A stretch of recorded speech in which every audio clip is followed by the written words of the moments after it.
Visible? Yes, sir. Okay. Have you started to write the performing of mini project? If till it, if you are not started, please do start and submit it before Saturday on your Google Classroom. I will make over here a mini project one link, and over there you have to submit. In today's lecture, we are going to see that it's selecting tools.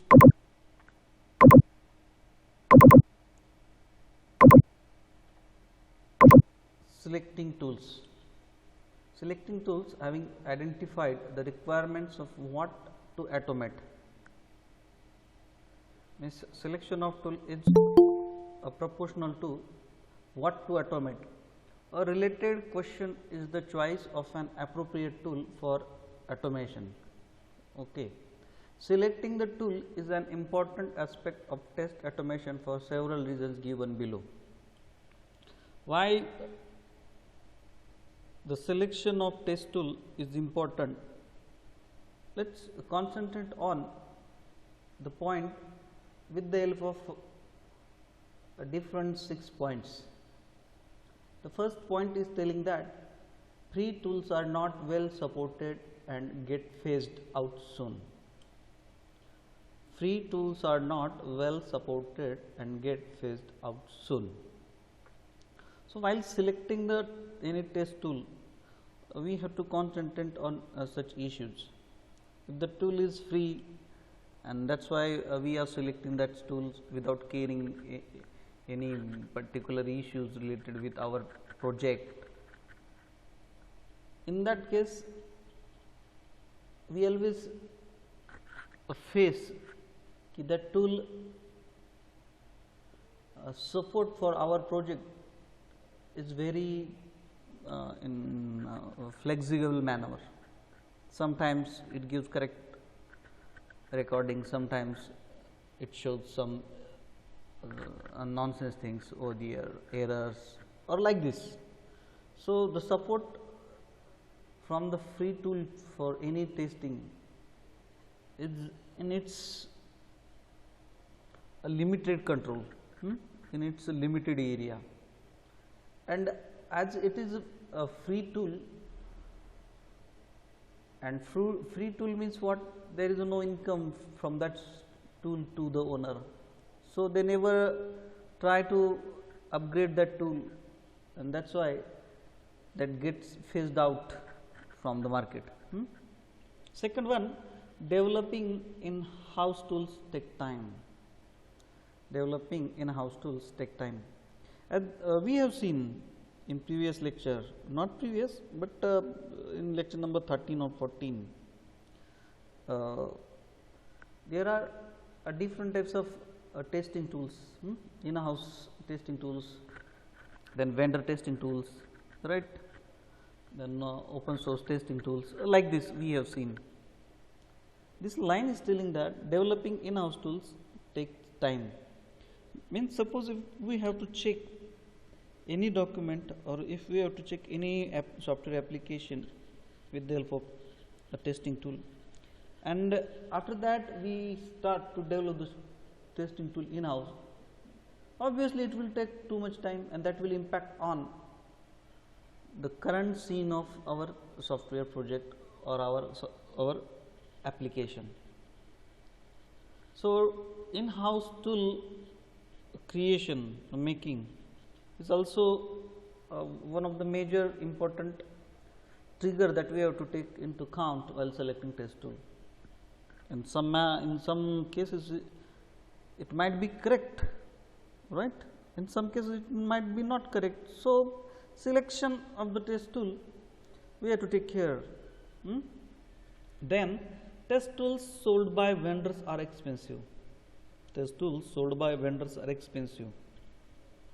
Obviously, those test tools we are purchasing, the vendors develop such tools which gives fully automation as well as full support and full upgrade, time to time upgradation.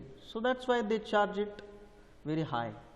and that is somewhat difficult for a medium scale, low scale kind of company to purchase the things. So, this kind of issue is also important while selecting test tool. Test tools require strong training. Test tools require strong training. Developing the thing is different and testing the things is different workout. If you have to test something, it is very much necessary we should have a particular and specific knowledge about that tool and the product on which we have to test. So, tester have to work on both. So, there is a strong training required to the tester, and according to that, organization or the managers decides which tool will provide the easy facility to our tester, our employee, to understand that tool in 100% manner.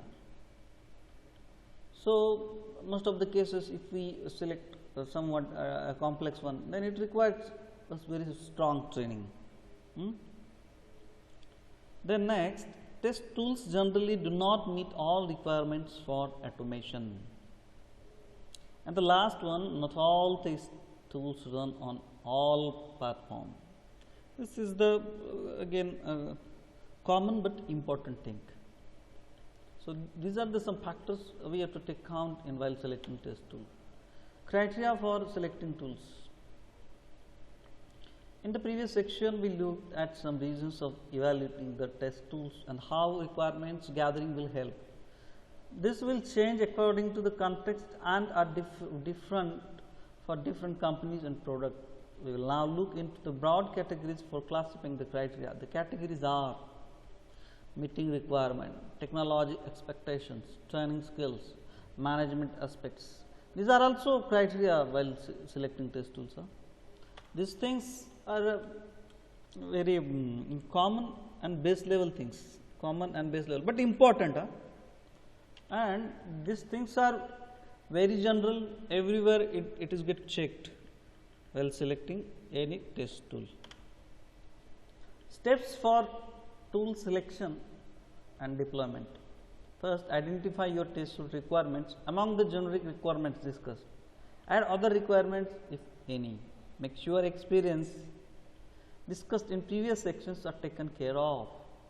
Collect the experiences of other organizations which use similar test tools. Keep the checklist of questions to be asked to the vendors on cost, effort, support. Identify a list of tools that meet the above requirements.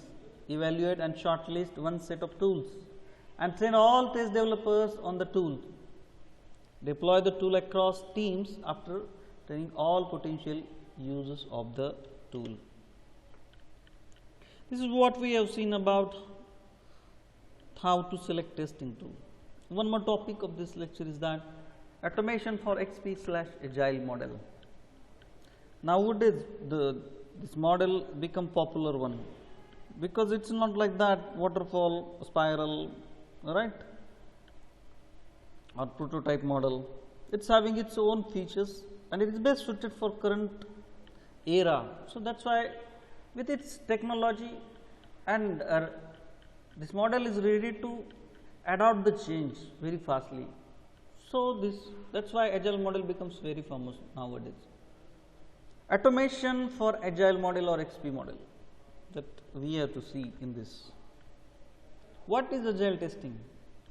Unlike the waterfall method, Agile testing can begin at the start of the project with continuous integration between development and testing. Agile testing is not sequential. Agile testing is not sequential. This factor we have to focus. Agile team works as a single team towards a common objective of achieving quality. Agile testing has shorter time frames called iterations, say from 1 to 4 weeks. This methodology is also called release or delivery driven approach, since it gives a better prediction on the workable products in short duration of time. This thing is telling about what actually how actually agile team works as a single team.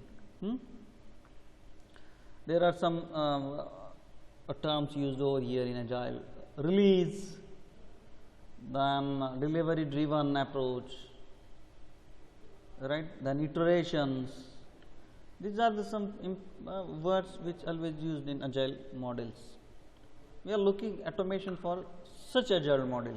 Which agile model? The agile model which is discussed over here. Agile testing. Test plan for agile.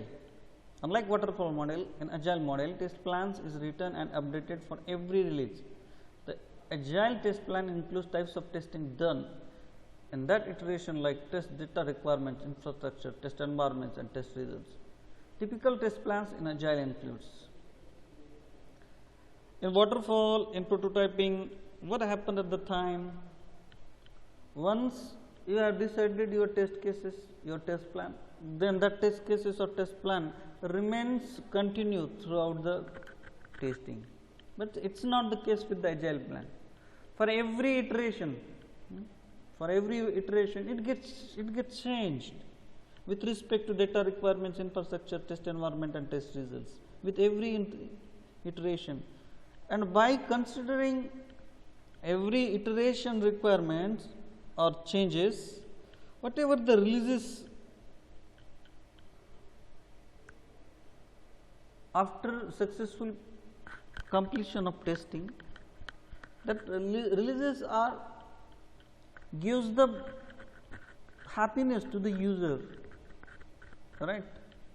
So, some typical test plans in agile that we are going to see: testing scope, on which test cases we have to work, testing scope, the new functionalities which are being tested, level or types of testing based on features complexity, load and performance testing, infrastructure consideration, mitigation or risk plan, resourcing, deliverables and milestones.